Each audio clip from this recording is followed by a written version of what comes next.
Mesdames, Messieurs, bonsoir à toutes et bienvenue si vous nous rejoignez dans le cadre de ce journal de la radio-télévision nationale congolaise. Le dernier voyage du président de la République, Félix-Antoine Tshisekedi Tshilombo, en République fédérale d'Allemagne, qui vient de donner ses fruits. Un protocole d'accord vient d'être signé entre les Allemands et 4 ministères de la République démocratique du Congo. C'est pour la construction d'infrastructures ferroviaires dont le coût s'élève à 25 milliards de dollars américains. Un protocole d'accord vient d'être signé ce mardi 20 octobre 2020 à la Cité de l'Union africaine devant le chef de l'État Félix-Antoine Tshisekedi Tshilombo entre un groupe de sociétés allemandes et 4 ministères, à savoir le budget, le portefeuille, le transport et les finances, pour la construction d'infrastructures ferroviaires en République démocratique du Congo et la modernisation des 5033 km de chemins de fer gérés par la Société congolaise des transports et des ports ex-ONATRA d'un coût de 25 milliards de dollars américains. Un projet de 30 ans, fruit du voyage de travail du président de la République, Félix-Antoine Tshisekedi Tshilombo, en République fédérale d'Allemagne. Il va y avoir la construction, la modernisation de 5033 km déjà sous gestion de la SCPT, ex-ONATRA, SNCC et CFU, et la construction de nouvelles autres infrastructures ferroviaires. Ça fera au total 10 000 km de rails. Le coût global est estimé à 25 milliards de dollars américains pendant 30 ans. C'est un gigantesque projet qui pourra relier toutes les 26 provinces de la RDC par la voie ferroviaire, révèle ici Jean-Baudouin Mayomambeke. Dès que les partenaires ils rentrent maintenant, ils vont mobiliser les fonds. Ils vont nous amener des études de faisabilité. On va s'asseoir ensemble et les travaux pourront commencer. Ils ont l'ambition de relier toutes les 26 provinces par voie ferroviaire. Ils vont faire certainement le réseau SNTC, il est connu. Ils vont faire le réseau SCTP, ONATRA, c'est connu. Ils vont faire le réseau CFU, dans le nord-est du pays. Ils vont faire aussi de nouveaux réseaux, notamment Ilebo-Kinshasa. Là, il n'y a pas de rails. Ils vont descendre même vers Kikwit. Ce projet contribuera à redynamiser les entreprises ferroviaires et donner de l'emploi aux Congolais. L'ordonnance présidentielle nommant les 3 juges de la Cour constitutionnelle est conforme, rien n'est illégal et donc la prestation de serment de ces derniers aura bel et bien lieu. C'est d'ailleurs pour ce mercredi, Jessie Kabasele, descendue sur place au Palais du Peuple, nous fait vivre l'ambiance qui règne déjà à la veille de cette grande cérémonie. Nous sommes ici dans la salle de congrès du Palais du Peuple où dans quelques heures il y aura la cérémonie des prestations de serment de 3 hauts magistrats de la Cour constitutionnelle. Donc vous remarquez derrière moi les simulations qui sont en train d'être faites. C'est pour dire que c'est maintenu. Demain mercredi, le président de la République recevra le serment de 3 hauts magistrats de la Cour constitutionnelle ici dans la salle de congrès du Palais du Peuple. En ce moment, le travaux d'aménagement de la salle de congrès est en train de se tenir. Le nettoyage, je vous ai dit, la simulation de cette prestation de serment. Donc, c'est pour vous dire, messieurs, mesdames, mesdemoiselles, fidèles spectateurs de la radio-télévision nationale congolaise, tout est fin prêt. Demain, 11 h, le président de la République recevra le serment de 3 hauts magistrats de la Cour constitutionnelle depuis la salle de congrès du Palais du Peuple. Jessie Kabasele pour la télévision nationale. Prestation de serment demain mercredi de juges nommés récemment à la Cour constitutionnelle par ordonnance présidentielle. On en parle encore. Le constitutionnaliste professeur André Mbata explique l'importance de la cérémonie à laquelle Félix-Antoine Tshisekedi Tshilombo prendra part au Palais du Peuple. Regardez. La prestation des serments des membres de la juge constitutionnelle, c'est un moment important dans notre pays parce que, vous savez, l'article 1er de la Constitution dispose que le peuple congolais a voulu établir un état des droits démocratiques et il ne peut pas y avoir d'état des droits démocratiques sans pouvoir judiciaire. Et l'article 149 de la Constitution est clair, le pouvoir judiciaire est indépendant. Cet article vous cite les différentes juridictions du pays et la première, c'est la Cour constitutionnelle. Donc nous ne pouvons pas être un état des droits sans Cour constitutionnelle. Il était important donc que le président de la République décide que soit organisée la séance de prestation de serment. Et comme votre confrère l'a bien dit, et d'après l'article 10 de la loi organique portant organisation et fonctionnement de la Cour constitutionnelle, c'est le président de la République qui reçoit le serment. Okay. Et les membres de la Cour sont présentés à la nation, et c'est d'ailleurs dans un français assez facile, présentés devant le président de la République, présentés devant l'Assemblée nationale, on ne vous dit pas devant le bureau de l'Assemblée nationale, présenté devant le Sénat, on ne vous dit pas devant le bureau du Sénat, mais au contraire, on dit devant le bureau du Conseil supérieur de la magistrature. Et c'est lui qui reçoit le serment, ce sera clair demain, c'est le président seul à la tribune, c'est lui qui reçoit le serment et c'est lui qui leur en donne acte. Et nous espérons que le protocole a fait son travail. Il a sûrement pris soin d'inviter tous les corps des institutions du pays. Tout le monde a été invité, j'ai dit même le sénateur a vu. Et vous savez, pour certaines personnalités, c'est assez protocolaire. J'ai précisé que ce n'est pas le bureau, ce n'est pas un congrès. On ne va pas demander aux gens qui sont pour, qui sont contre, non à cette manifestation-là. Vous le verrez vous-même, ce n'est pas la première fois. Tout le monde a été invité. Mais vous savez, dans ce genre de manifestations, si un invité ne vient pas à votre fête de mariage, ça n'annule pas le mariage. Donc, il est possible que certaines personnes soient indisposées, libres à eux. Il y a des événements. Nous avons eu le coronavirus. Certains peuvent être malades, on ne peut pas leur empêcher, mais qu'il y ait des gens, il y aura des gens, des sénateurs, il y aura des députés, et toutes les autorités ont été invitées, et tous les députés sont là. Et pour nos députés, vous savez, l'article 100 de la Constitution dit que les députés nationaux représentent la nation. Ils ne représentent pas son parti politique. Ils ne représentent pas un groupement politique.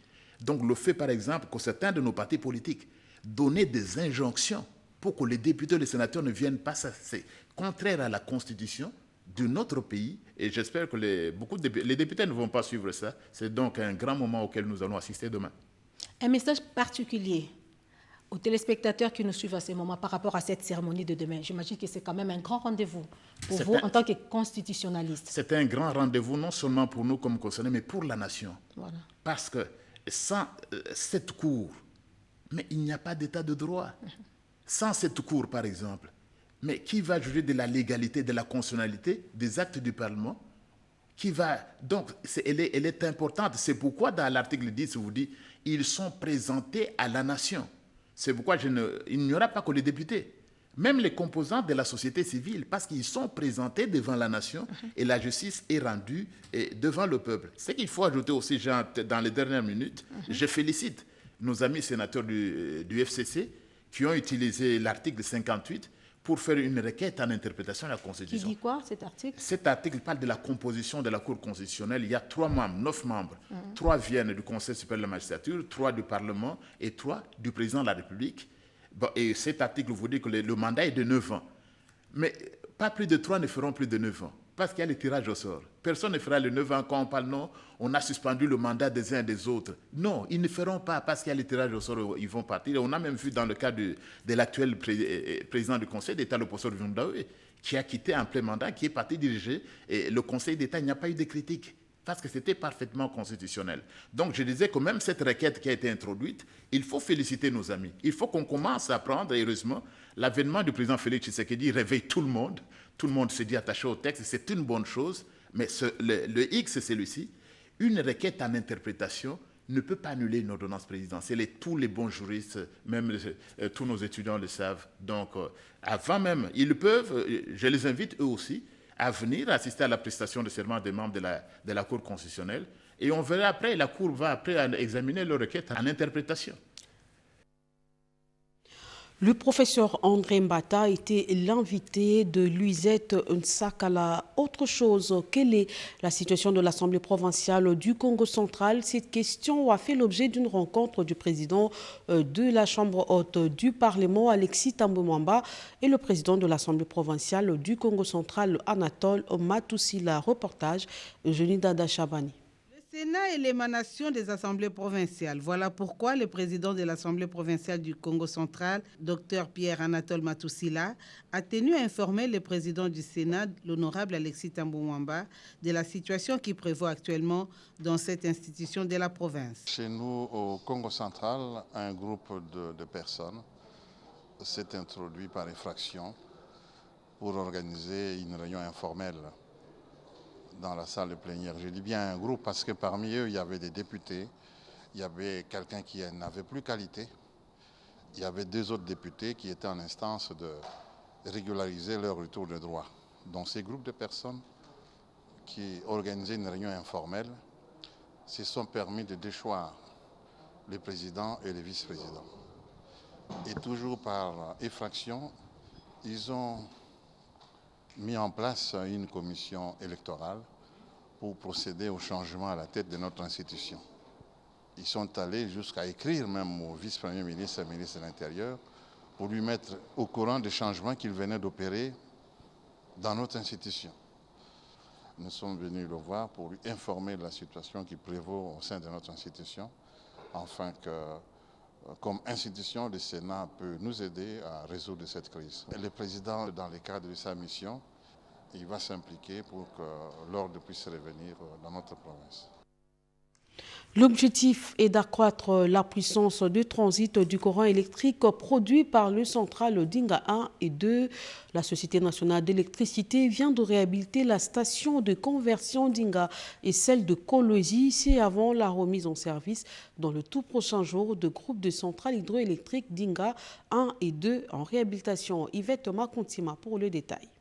De l'ingéniosité, c'est ce qu'il faut à la Société nationale d'électricité SNEL SA pour mettre fin au déficit actuel dans la fourniture de l'énergie électrique. 2 centrales hydroélectriques produisent du courant alternatif et cela impacte sur les transports du courant sur la ligne Inga-Katanga, occasionnant ainsi une perte de 30 à 40% au terminal. D'où la nécessité pour la SNEL de procéder à la conversion en courant continu pour limiter les dégâts et minimiser la perte à moins de 10%. La SNEL SA a réhabilité la station de conversion d'Inga et celle de Kolwezi pour ramener la puissance installée à près de 1120 MW. Nous avons réhabilité le converteur dans le sens pour l'accroissement de la puissance des transits. Alors, juste avant la réhabilitation, le converteur avait une puissance de 280. Donc, il y a la puissance c'est 560, raison de 280 MW par converteur. Après la réhabilitation de converteurs, la puissance est passée de 560 à 1120, raison de 560 MW par convertisseur. Un travail d'ingénierie assuré par une main-d'œuvre qualifiée de la firme AEE. Dans l'entretemps, la production des centrales Dinga 1 et 2 aussi autour de 1209 MW. Et puis, cette réunion du comité de conjoncture économique sous la présidence, voulais-je dire, du premier ministre Sylvestre Ilunga, il en ressort une déclaration de l'inflation à Kinshasa, Lubumbashi et à Goma, annonce faite aujourd'hui par Jean-Lucien Boussa, ministre du Commerce extérieur. Françoise Bouelabouaki sur les images de Pampaoumba. Kinshasa, Lubumbashi et Goma, 3 grands centres d'activité économique en RDC, ces 3 villes passent l'épreuve de stabilité relative des prix. Le comité de conjoncture économique est arrivé à cette conclusion après examen de la situation macroéconomique ce mardi 20 octobre 2020 autour du Premier ministre Ilunga Ilunkamba. Ceci est le résultat du pacte de stabilité du cadre macroéconomique et monétaire signé entre la Banque centrale du Congo et le gouvernement. Sur le plan international, la situation est caractérisée par la hausse généralisée des prix des matières premières, a indiqué Jean-Lucien Boussa, ministre du Commerce extérieur. Le secteur réel est marqué par la stabilité relative des prix et la décélération de l'inflation, aussi bien à Kinshasa, Lubumbashi qu'à Goma. Le secteur extérieur est marqué par l'appréciation de la stabilité de notre monnaie au niveau officiel, mais aussi il est marqué par une évolution des cours des matières premières qui est très favorable. Les prix des matières premières se comportent très bien, sauf quelques produits dont les cobalt et les manganèses, dont les prix sont plutôt stables. On peut considérer ça comme ça. Donc en gros, nous pouvons dire que la situation économique est très bonne et il appartient au gouvernement de continuer à travailler pour qu'au niveau des finances publiques, les finances qui se comportent aussi bien, que la même discipline se poursuive pour que la relation entre finances publiques, prix intérieur, dépréciation, appréciation de la monnaie soit maintenue. La Banque centrale du Congo, la FEC et la NEP ont participé à cette réunion hebdomadaire à la primature. Deux moyens conséquents pour le fonctionnement du Comité national d'action en eau, hygiène et assainissement, sujet au cœur des échanges du vice-ministre du budget Jean-Baudouin Mayo avec une délégation de structures en prévision de la réunion de haut niveau sur le secteur eau. Cédric Okenina. C'est 4 novembre que va se tenir la réunion de haut niveau sur l'eau, hygiène et assainissement. En prévision de ces grands rendez-vous du secteur eau, la délégation du Comité national d'action eau, hygiène et assainissement de la RDC, conduite par son secrétaire exécutif Jeff Bafambembe, a fait part au patron du budget, Jean-Baudouin Mayo Mambeke, du contenu de la fiche pays, document de base de ses assises. C'était en présence du vice-ministre, ministre du budget Félix Momat Kitengi. Nous avons parlé de la fiche pays, de la perçue pays, comment vont se dérouler les travaux préparatoires. Il a pris les choses au compte, il était très réceptif et il nous a dit qu'il n'aménagera aucun effort pour nous appuyer dans le processus de ce travail. Le Comité national d'action eau, hygiène et assainissement a vu le jour le 14 décembre 2015 avec comme mission principale harmoniser et coordonner la politique des stratégies dans les secteurs de l'eau, de l'hygiène et assainissement. Ces derniers est placé sous l'autorité du ministère du Plan, un service public qui tire ses ressources essentiellement des allocations budgétaires du gouvernement. Il s'est ouvert ce mardi 20 octobre 2020 l'atelier de consultation nationale sur le cadre du nouveau partenariat entre la République démocratique du Congo et les fonds pour le forêt du bassin du Congo. C'était au Pullman du Grand Hôtel en présence de 2 membres du gouvernement, nous disent Néné Maïzana Lopez Kakuba et Edi Tchala. Les consultations nationales sur le cadre du nouveau partenariat entre la RDC et l'Initiative pour les forêts de l'Afrique centrale CAFI viennent d'être lancées. Elles se tiennent sous le patronage du ministre des Finances, mais sous le ministre de l'Environnement et Développement durable, Claude Nyamugabo, vice-président du comité de pilotage FONARED, qui a ouvert les travaux. Le ministre de l'Environnement et Développement durable a rappelé la volonté déjà exprimée par le chef de l'État Félix Antoine Tshisekedi de placer le développement durable au centre de la stratégie de gouvernance en vue d'une transition vers l'économie verte. Ce partenariat durera 10 ans et il commencera donc en 2021 jusqu'en 2030.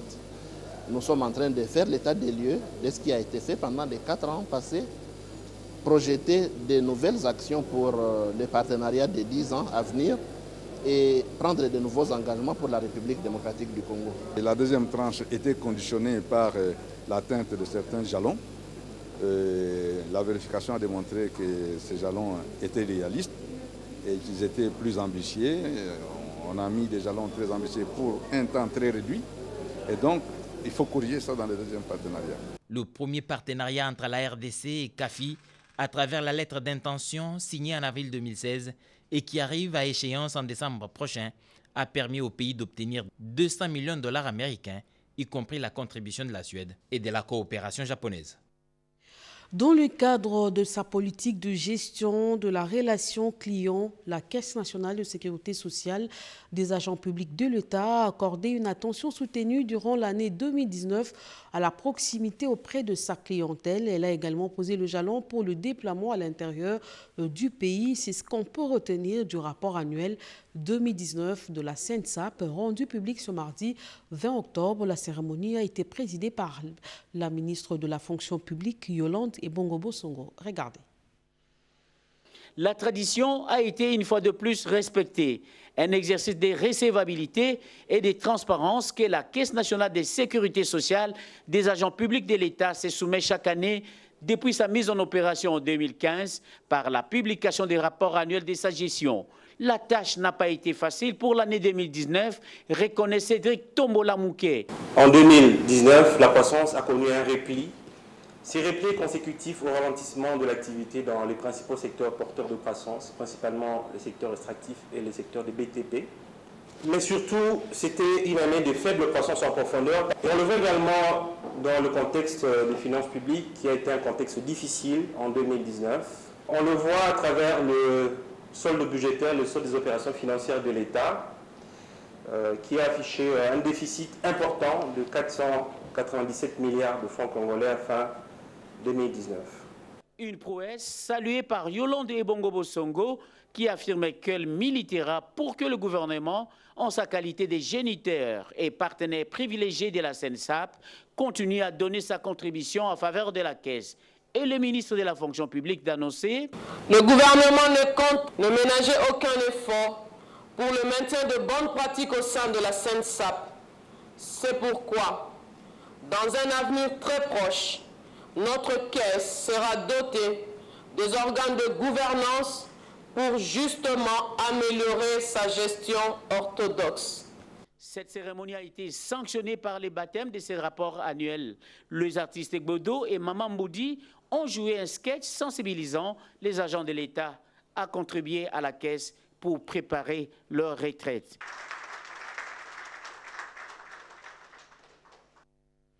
De son côté, le ministre d'État, ministre des Hydrocarbures, Rubens Mikindo Mouima, compte lancer d'offres pour 3 blocs gaziers et 16 pétroliers. Pour y parvenir, il faut disposer d'un dossier de données géologiques de tous ces blocs. Et c'est dans ce cadre qu'il a présidé ce mardi 20 octobre l'ouverture de travaux sur les dossiers géologiques. Reportage Janine Kalinga. Le secteur des hydrocarbures de la RDC peut en lui seul booster l'économie nationale si les patrimoines pétroliers et gaziers répartis dans 3 bassins sédimentaires avec plus de 60 blocs et concessions est bien réorganisé et valorisé. Conscient de cette réalité, le ministre d'État, ministre des Hydrocarbures, Rubens Mikindo Mouima, veut redorer les blasons de son secteur. C'est dans cette optique qu'il a procédé ce mardi à Kinshasa en présence de son vice-ministre Moussa Mondo au lancement officiel des travaux sur les dossiers géologiques concernant les blocs sélectionnés pour les appels d'offres. Le premier travail de la marche à franchir consiste à la constitution des dossiers géologiques de ces blocs. C'est l'étape primordiale qui marque notre engagement vers l'objectif final. Lorsque cette marche sera franchie ensemble, nous amorcerons le deuxième travail de la mission qui consistera aux opérations de matérialisation de ce bloc sur le terrain. Ce n'est qu'après cette opération et nous envisageons les points importants de la mission, à savoir l'organisation des appels d'offres. 6 équipes constituées des experts de la présidence, du ministère des Hydrocarbures, du secrétariat général et de la Sonahydrauc, présentées lors de l'ouverture de ces travaux par le directeur des cabinets Sabre Ampoyi, vont s'atteler à confectionner un dossier fourni des données géologiques des blocs retenus. Ces données sont, entre autres, les cadres géographiques, les éléments de l'environnement, les cadres géologiques, les travaux locaux et la géologie pétrolière. Vers la réhabilitation de ports de la SCPT, ex-ONATRA, Didier Manzenga, ministre de Transport et Voies de Communication, s'est entretenu avec une délégation de l'AJICA, agence japonaise de la coopération internationale sur la question. On en parle avec Vital Pagabita. La RDC et le Japon renforcent leur coopération à travers la JICA. L'agence japonaise de coopération internationale s'est beaucoup signalée dans le domaine des infrastructures, d'où l'intérêt qu'elle porte une fois de plus à la réhabilitation des ports de Matadi notamment, explique son représentant à l'issue des échanges avec le ministre des Transports et Voies de Communication, Didier Mazenga Mukanzu.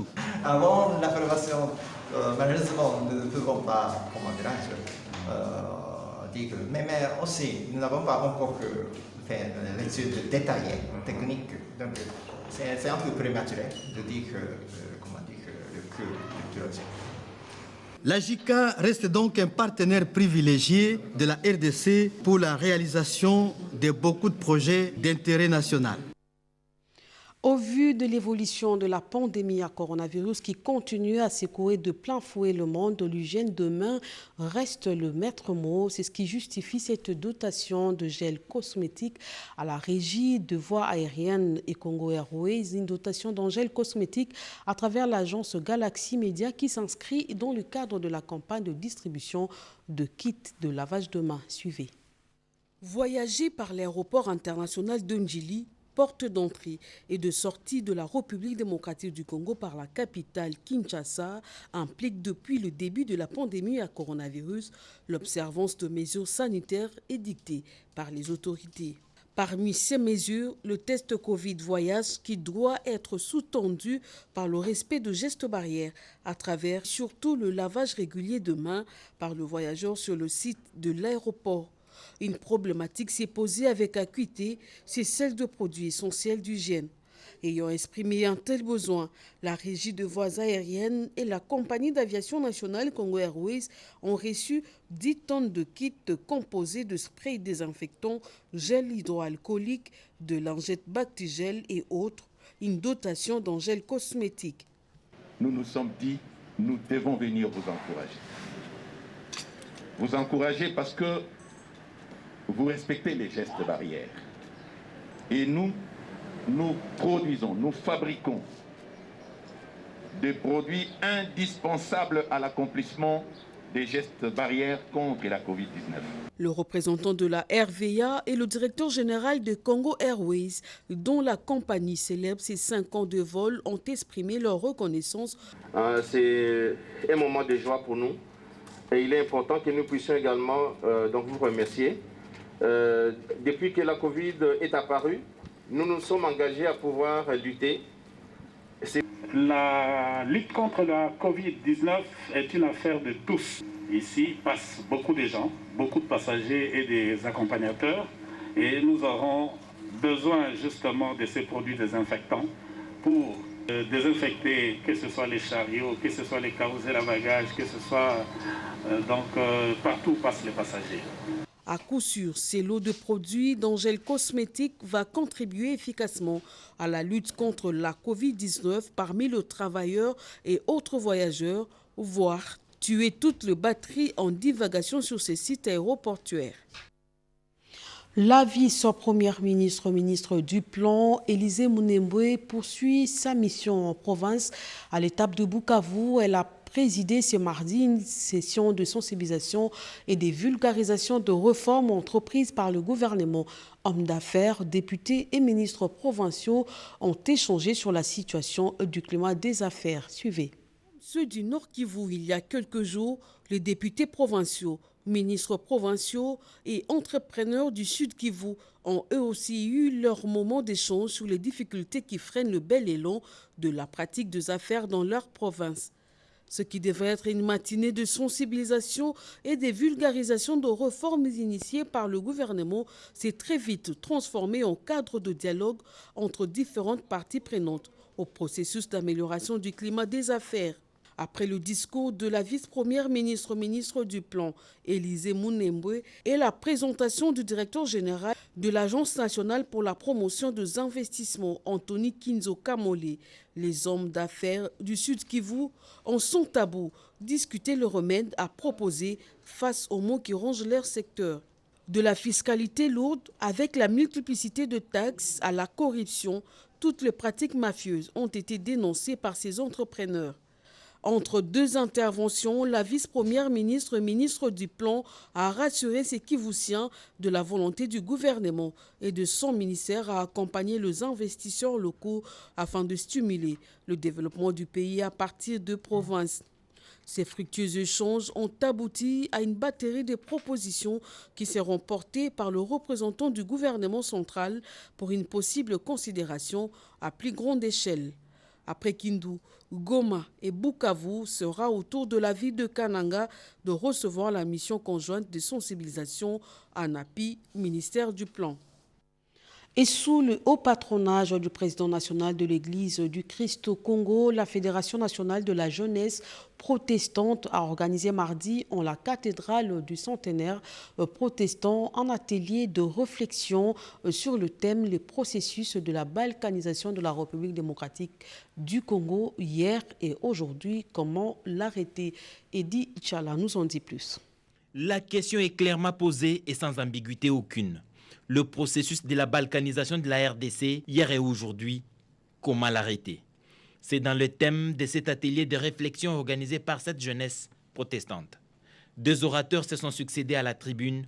Le professeur Mémé Dingadier de l'Université protestante au Congo, UPC, s'est étendu sur le fondement biblique de la théologie de la terre, et Freddy Moulumba, directeur général adjoint de la radio-télévision nationale congolaise, qui s'est apaisanti sur le processus de la balkanisation. Devant plus de 200 jeunes leaders venus des 11 provinces ecclésiastiques, des aumôneries universitaires, celles des FARDC et de la police, ces conférenciers les ont invités à l'amour de la patrie et de sa défense contre les forces obscures.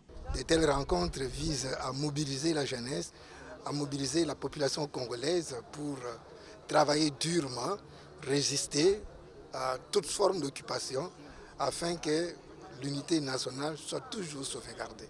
Maître Willy Massaka, président national de la jeunesse de l'Église du Christ au Congo, ECC, a appelé ses pairs à la mobilisation générale pour faire échec à ce projet macabre. On s'est dit non, nous allons organiser un cadre de réflexion où on invite les aînés qui sont outillés dans ces domaines, comme M. Freddy Moulumba. Ils ont réveillé la jeunesse, encourager, aider la jeunesse à s'approprier l'histoire de la RDC, l'histoire de notre société. Cette journée de réflexion s'inscrit dans le cadre de la célébration du mois d'octobre dédiée à la jeunesse protestante.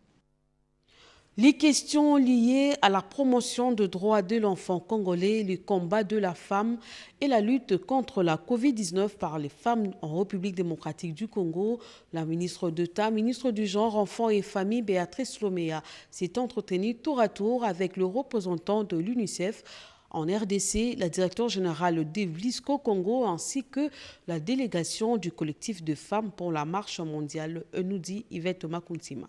L'enfant est au centre d'intérêt de toute la communauté. Les structures œuvrant pour la protection et la promotion des droits de l'enfant congolais envisagent déjà des actions à mener de 2021 à 2022 dans l'amélioration de la situation de l'enfant congolais. Une délégation de l'UNICEF a échangé avec la ministre d'État, ministre du Genre, Enfants et Famille, Béatrice Lomea-Tilité, pour conforter cette démarche. Nous avons aussi discuté du suivi du rapport de la Convention des droits de l'enfant qui doit être présenté en 2021 au niveau du comité à Genève. Et le ministère devrait naturellement soutenir ce rapport en 2022, donc ça se prépare dès à présent. Avec les collectifs des femmes pour la marche mondiale, les préparatifs des activités en rapport avec la valorisation et la promotion de la femme congolaise étaient évoqués. Donc au courant de cette activité-là, nous allons honorer la femme congolaise qui a beaucoup travaillé, qui a démontré ses compétences, ses capacités, ses bravoures, également sa résilience, son dynamisme dans ce qu'il était en train de faire. L'apport d'Evlisco Congo dans la lutte contre la Covid-19, 10 000 masques fabriqués par cette société ont été remis à la patronne du genre. Un agenda de travail de la ministre d'État, ministre du Genre, Enfants et Famille, reflète de l'intérêt qu'elle porte aux questions du genre et de la protection ainsi que la promotion des droits de l'enfant. Quelle stratégie mettre en place pour le retrait de troupes de la MONUSCO en RDC? Cette question a mis autour d'une table hier lundi la ministre d'État, ministre des Affaires étrangères, Marie Toumbanzeza, et le représentant spécial adjoint du secrétaire général de l'ONU. Gina Ouabiwa, reportage. La ministre d'État, ministre des Affaires étrangères, Marie Toumbanzeza, et les représentants spéciaux adjoints du secrétaire général de l'Organisation des Nations Unies en RDC, David Laclan, ont signé ce lundi au ministère des Affaires étrangères un accord sur la stratégie conjointe des transitions de la MONUSCO en RDC. Cet accord prévoit les retraits progressifs et responsables des troupes de la MONUSCO dans les deux Kasaï et les Tanganyika. Toutefois, la MONUSCO restera en RDC jusqu'à ce que la paix y revienne. La chef de la diplomatie congolaise, Marie Toumba-Nzeza, s'est exprimée en ces termes. Il faut vraiment travailler en harmonie dans les deux équipes, la MONUSCO et le gouvernement de la RDC. Et nous remercions infiniment la MONUSCO et son représentant adjoint. Et nous pensons que nous allons évoluer ainsi jusqu'à ce que nous arrivions au bout de nos peines. La signature de cet accord est intervenue en présence du ministre des Droits humains André Littéa CBA, du vice-ministre de la Justice Bernard Takaiché, ainsi que des autorités militaires des FARDC et de la MONUSCO. Et pour terminer, sachez qu'il a suffi un seul mot du ministre Kibasa Maliba pour que le collectif de mouvements citoyens se rende compte de l'importance du RAM, registre des appareils mobiles. Ces jeunes qui ont prévu une marche de contestation contre le projet RAM ont, après explication du ministre, pris l'engagement de le soutenir dans son combat. Ils ont organisé un point de presse hier lundi pour sensibiliser la population sur ce registre Nono Manseko. Ils ont été bien outillés sur la mise en place du RAM, registre des appareils mobiles, par les ministres en charge des postes, télécommunications et nouvelles technologies de l'information et de la communication lui-même, qu'ils en ont fait leur. Les représentants du collectif des jeunes citoyens qui contestaient ces projets qui a pour objectif de protéger la population contre les vols des téléphones et des téléphones contrefaits ont été reçus dernièrement par Augustin Kibasa Maliba dans son cabinet de travail. Après échange, ils ont compris les avantages de cette opération et ont tout de suite annulé la marche qu'ils ont prévue le lundi 19 octobre. Convaincus de l'apport du RAM dans l'éradication de l'insécurité sur toute l'étendue de la République démocratique du Congo via la géolocalisation des utilisateurs des appareils mobiles, ces jeunes ont à leur tour pris l'engagement d'accompagner la vision du ministre pour la réussite de cette opération. Ils ont à cet effet organisé un point de presse au cours duquel ils ont sensibilisé la population sur l'importance du projet RAM, un projet qui va également épargner la population aux maladies qui peuvent causer les téléphones contrefaits car ils ne répondent pas aux normes internationales. Son Excellence Monsieur Augustin Kibasa Maliba nous a expliqué la genèse de la mise en œuvre de l'identification et du registre des appareils mobiles en RDC RAM qui date depuis 2016. Son importance en ce qui concerne la recherche de la solution contre l'insécurité qui se vit à travers la République en général et l'Est du pays en particulier. Ces mouvements citoyens invitent la population à contribuer aux efforts du développement du secteur numérique en République démocratique du Congo. Fin de ce journal. Merci à vous de nous avoir suivis. On se retrouve à minuit pour un nouveau journal. D'ici là, portez-vous bien.